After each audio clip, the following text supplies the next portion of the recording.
Bueno, retomamos entonces en esta segunda grabación.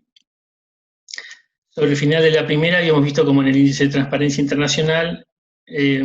nuestros países, nuestra Latinoamérica, en realidad no figuraba ni arriba ni abajo. Evidentemente estábamos en el medio, ¿no? El índice de transparencia internacional mide 180 naciones y de nuestra región, solo Chile y Uruguay, que están 27 y 23, aparecen dentro de la franja de mayor transparencia institucional. Los demás países que integran el Mercosur, ya sea como miembros plenos como asociados, se, se ponen en lugares, digamos, mucho por detrás de Brasil, de Chile, digo, y de Uruguay. Por ejemplo, Brasil 105, Perú 105, Colombia 99, Bolivia 132, Ecuador 114, Paraguay 132, Venezuela 168, nuestro país en un ranking de 180 está 85, o sea, ahí en la zona intermedia. Insisto que sin ingresar en discusiones acerca del sesgo ideológico que puedan tener este tipo de estudios o la precisión, el valor relativo, la verdad es que, digamos, escalón más, escalón menos, lo que no puede negarse es que hay una correlación entre el dato y lo que la información pública transmite. Digamos, todos somos conscientes de la cantidad de escándalos de esta naturaleza que se presentan en nuestro medio con una frecuencia muchísimo mayor que la deseable, así que no estaríamos en condiciones de estar diciendo que el medidor de transparencia está demasiado equivocado. Incluso se podría decir que hasta hay un rasgo de repetición histórica en esto, ¿no? Vuelvo con Carlos Santiago Nino, quien recordaba una anécdota tomada de García Hamilton acerca de la impronta que tiene esta Sudamérica colonizada por españoles y portugueses, ¿no? Y Carlos Santiago Nino dice que cuando la Junta de Valladolid, por Real Cédula de 1523, le ordenó a Hernán Cortés que no se hicieran más reparticiones de indios, esto porque se argumentó que se habían hecho tantos sacrificios precisamente para obtener ese tipo de beneficios, alzó sobre su cabeza la Real Cédula en señal de acatamiento, la puso arriba de su cabeza y dijo, se acata pero no se cumple. Con ello, para García Hamilton iniciaba la singular institución de la desobediencia legal, que refleja, dice, el alma de la colonización hispánica. Si quieren otro dato de color de esta naturaleza,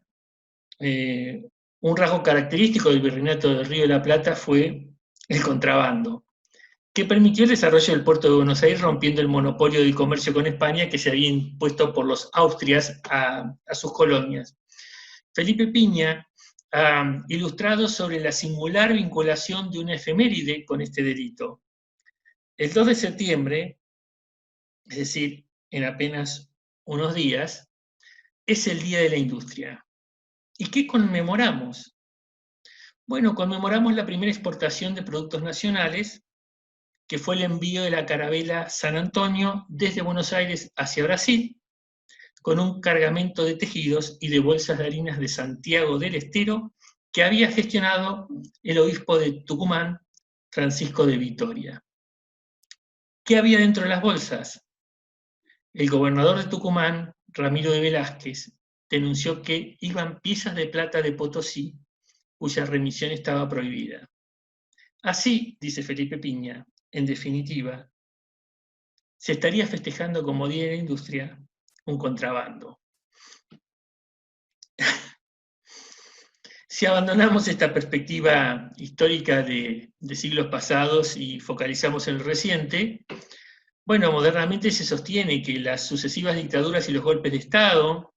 en nuestra región fueron uno de los factores impulsores de la corrupción estatal. hay un camino de ida y vuelta, ¿no? Por un lado, hubo un amplio marco de hechos de corrupción cuando se estatizaron sectores económicos ajenos a las funciones propias del Estado, aquello que es irrenunciable para el Estado como un factor determinante, y luego, en la década de los 80, al revertir el camino, digamos, las transiciones democráticas dieron lugar a grandes hechos de corrupción al recorrer lo que se llamaría el sendero inverso y concretar las privatizaciones de esas previas estatizaciones. Sobre el particular, en algún momento no puede olvidarse una frase de un decalado popular como el roban pero hacen. Si nos vamos de la perspectiva local, y ya sabemos que estamos frente a un fenómeno universal, como bien señala Juan Terrodillo Basoco, la corrupción, sobre todo la que tiene el marco de las instituciones públicas, es hoy un producto de las características definidoras de la economía globalizada. Lejos estamos de la observación que hacía Klaus Tiedemann en la década de los 80, cuando todavía se percibía la corrupción como un problema interno de cada país. Hoy, el querido catedrático retirado hace muy poco de Cádiz, cuando cumplió sus 70, él dice que hay un crecimiento exponencial de las transacciones internacionales, que los mercados de divisas están en auge, mientras los sistemas de economía planificada se desplomaron, y se ha dado lugar a una suerte de único mercado mundial, en el que se disolvieron los sistemas de cambio fijo, se desregularon los mercados financieros, sobre todo por la impronta de los gobiernos de Reagan y Thatcher, y se produjo la globalización de las finanzas y su predominio sobre la economía real, lo que se aceleró al ritmo de la innovación, del calor de las tecnologías de la información y la comunicación. Se deslocalizaron las inversiones y las iniciativas empresariales se desconectan de referencias territoriales específicas. Y el conjunto de todos estos factores de la globalización son los que sirven de explicación al actual incremento de la corrupción y que definen sus concretos contenidos. Cuando uno habla de tecnologías de la información y la comunicación, bueno, no puede soslayar que se han dado pasos gigantescos en el abandono de lo que se podría denominar una economía analógica, la economía del billete, de la moneda, del efectivo, y su suplantación por una economía realmente digital. Y en los desarrollos más modernos, una economía digital que ya lleva hasta la aparición de valores de cambio que no se vinculan con bancos centrales, y observamos como un fenómeno preocupante, como la dark web y la aparición de las criptomonedas han dado un nuevo espacio a la realización de maniobras, por ejemplo, de lavado de activos de origen delictivo o incluso de financiación del terrorismo por las dificultades de seguimiento de todo este tipo de transacciones. Es decir, ese es el mundo en el que vivimos. Si pasamos a la normativa nacional, uno podría decir que en nuestro país la corrupción pública sería un delito constitucional. Esto en la medida que el artículo 36 de la Constitución Nacional dice que atentará contra el sistema democrático quien incurriere en grave delito contra el Estado que conlleve enriquecimiento, quedando inhabilitado por el tiempo que las leyes determinen para ocupar empleos públicos. Si vamos a lo infraconstitucional, como una derivación de la SIC, que fue aprobada por Ley 24.759 del año 97, nos encontramos con la Ley de Ética Pública, la 21.188 del año 1999. Otras normas de directo interés para nosotros son la Convención Internacional contra la Delincuencia Organizada Internacional, la famosa Convención de Palermo del año 2000, que fue incorporada como Ley 25.632 en el año 2002, y también la citada Convención de Naciones Unidas, que para nosotros es Ley 26.097 del año 2006. Si dirigimos la mirada hacia cuál es el entramado de organismos especializados en esta materia, cuáles son los órganos oficiales que tienen competencia para la lucha contra la corrupción, bueno, es un entramado amplio,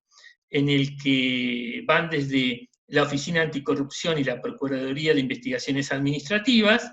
hasta la Sindicatura General de la Nación, la SIGEN, que fue creada por Ley 24.156, la Auditoría General de la Nación, creada por la misma ley, la Unidad de Información Financiera, UIF, creada por Ley 25.246, la Procuración del Tesoro de la Nación. También, dentro del ámbito del Poder Ejecutivo, estas son cosas que cuando cambia de gobierno puede cambiar un poco el organigrama, pero hay una agencia de acceso a la información pública, en el Ministerio del Interior hay una Secretaría de Asuntos Políticos para las políticas relativas al acceso a la información y la transparencia, la participación de los interesados, el financiamiento político y el cabildeo. Dentro del Ministerio de Educación, también una oficina respecto a las políticas relativas a generar una cultura de integridad en toda la sociedad,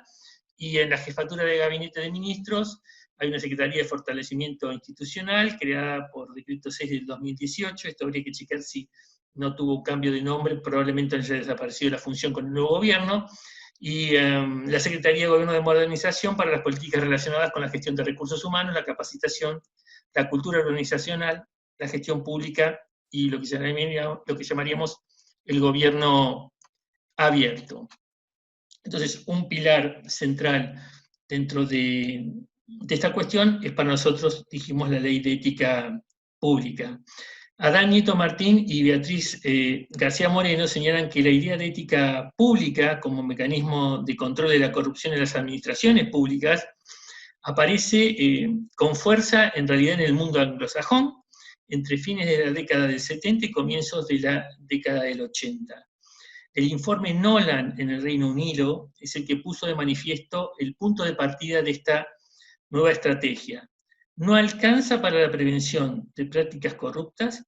con una infraestructura ética con controles externos a la propia organización, es decir, un poder judicial independiente, la prensa libre, una legislación administrativa y penal adecuadas, sino es necesario potenciar medidas de autorregulación, ya que aquellos instrumentos no van a ser suficientes. Ahí es cuando aparece la idea de la imposición de los códigos de conducta o los códigos éticos. Sobre esto vamos a volver más adelante. Si nosotros empezamos a mirar con un poquito más de profundidad qué es lo que regula la SIC, en cuanto a su objetivo, dice que es el prevenir, detectar, sancionar y erradicar la corrupción, y que procura hacer ello mediante la promoción y el fortalecimiento de mecanismos y la cooperación estatal. Para lograrlo, la SIC propone dos tipos de medidas, unas de tipo preventivo y otras de tipo penal. Dentro de las de tipo preventivos, hay para los Estados miembros, al presente son 35, la obligación de legislar normas administrativas vinculadas a la conducta de los funcionarios públicos, cumplimiento, capacitación, declaración de ingresos, etc. Esto es lo que cubriría dentro de nuestro país la ley de ética pública. También en la transparencia de las contrataciones, tanto en bienes y servicios como de personal y funcionarios. La premisa sería, a su respecto, que la idoneidad es una condición necesaria pero no suficiente. Debe completarse tanto para acceder como para permanecer con un comportamiento ético. Y finalmente el establecimiento de órganos de control para la prevención, detección y erradicación de la corrupción. En Argentina serían todos estos que antes he mencionado. También se enuncian entre las medidas preventivas la adopción de sistemas para la recaudación y el control de ingresos, la eliminación de beneficios tributarios a los corruptos y la regulación de medidas que impidan el soborno doméstico y también el soborno extranjero, y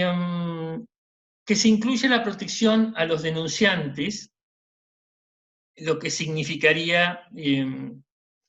una medida que buscaría fomentar la delación. Son los famosos whistleblowers, es decir, los soplones. También vamos a volver sobre estos que que forman parte de la regulación de la ley 27.401. En el artículo 3º, inciso 8º de la SIC, se hace referencia a sistemas para proteger a los funcionarios públicos y ciudadanos particulares que denuncien de buena fe actos de corrupción, incluyendo que se proteja su identidad de conformidad con su Constitución y los principios fundamentales del ordenamiento jurídico interno. Es importante hacer notar que no se trata de un caso de delación premiada, de esos que hablábamos en el sistema del régimen penal de estupefacientes y actualmente dentro del marco de la ley 27.304. No es un supuesto de delación premiada, no es un supuesto de, entre comillas, arrepentido que negocia entregar datos a cambio de bajarse la pena, sino que cuando estamos hablando de esto, de los whistleblowers, estamos hablando de miembros de la empresa que son de buena fe, que son empleados, digamos, que se rehúsan a involucrarse en una actividad delictiva, es decir, no son delincuentes arrepentidos, son quienes ven que está pasando algo ilegal dentro de la empresa y no quieren que eso pase, y están dispuestos a dar a conocer que de pronto la jefatura de la empresa está adoptando prácticas reñidas con la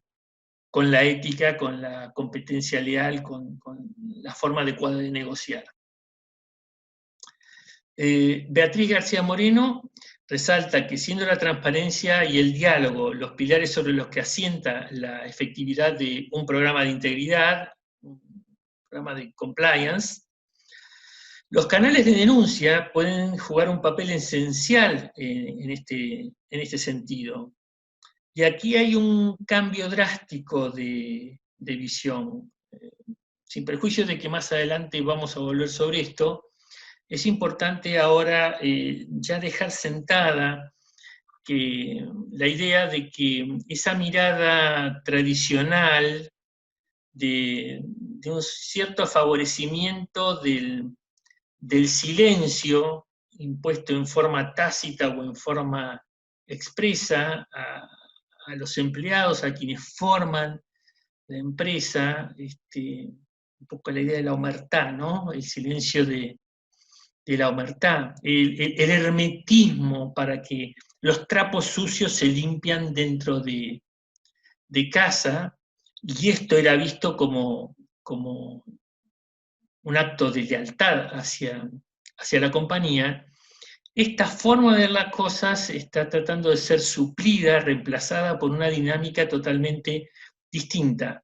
en la que la transparencia de la información es lo central, y desde esta perspectiva lo que se fomenta es que se revele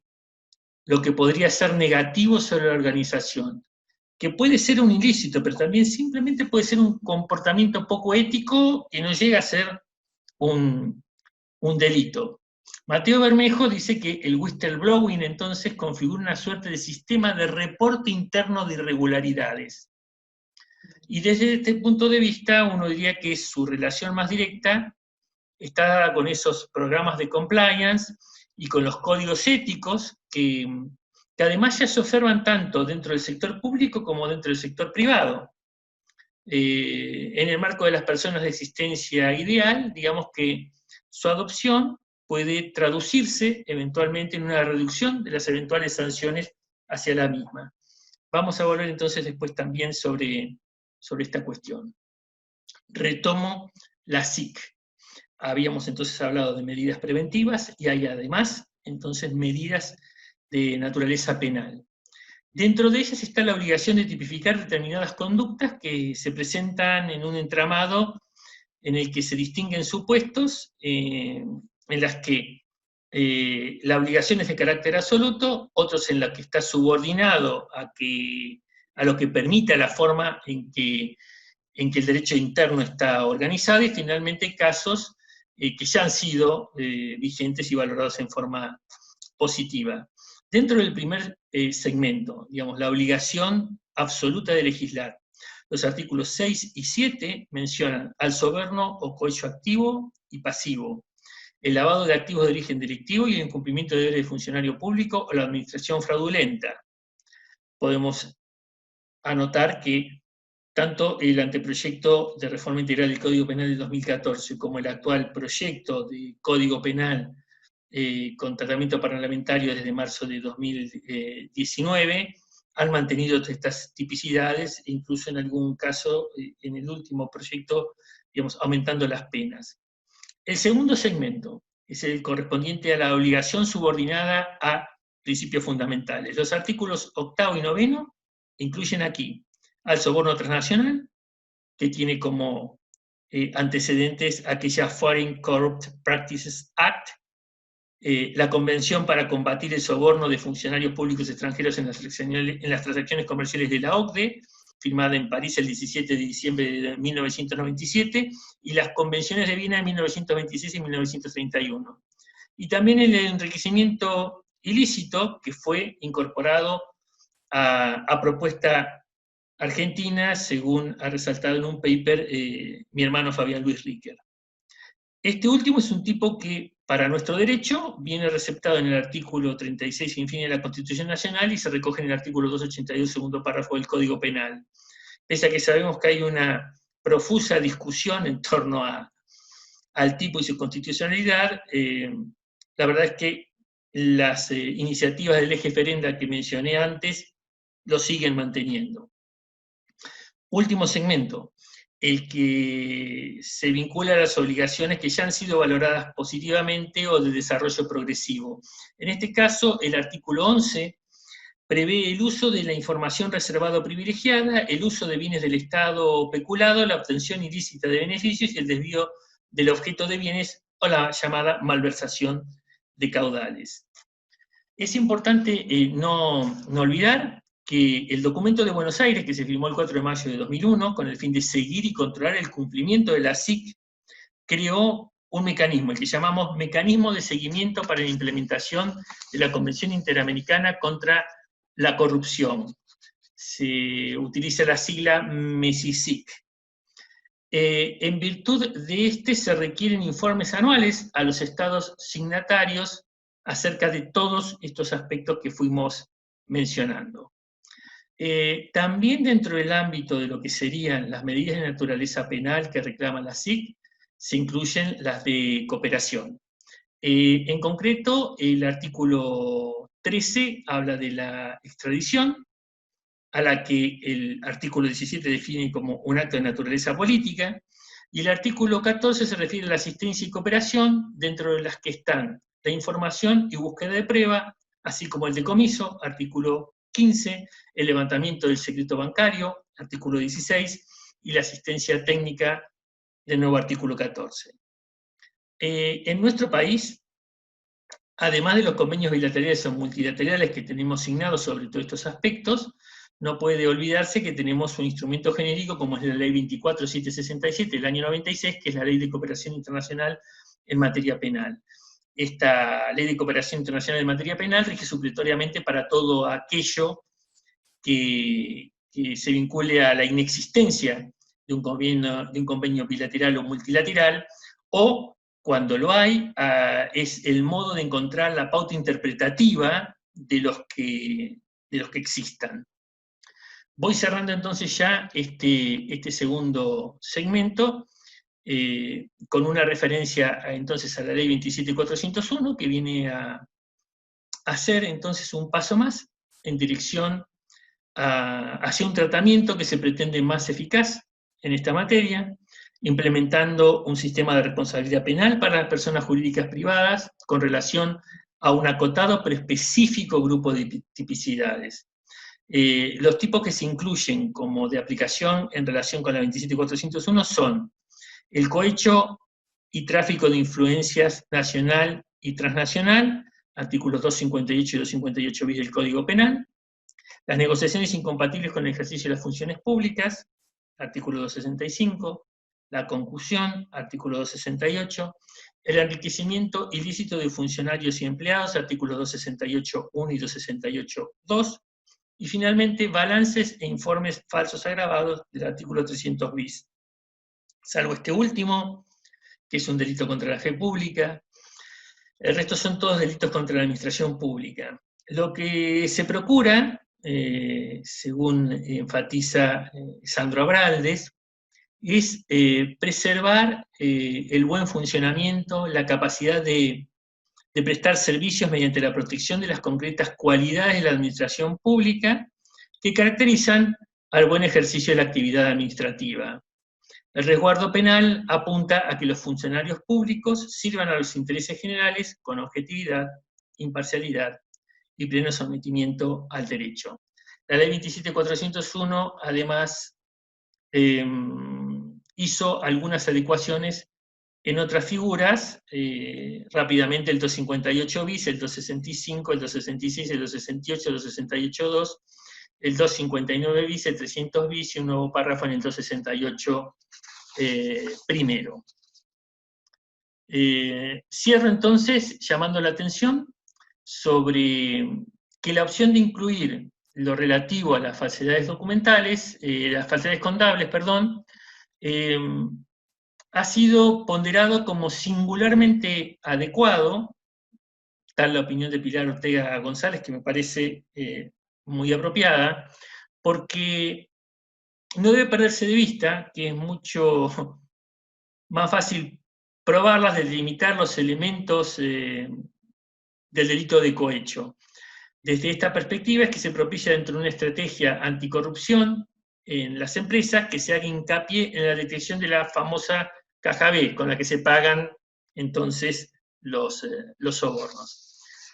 Cerramos entonces este bloque en el que hemos prestado particular atención a la normativa nacional y a los contenidos y medidas que se propician desde la Convención Interamericana.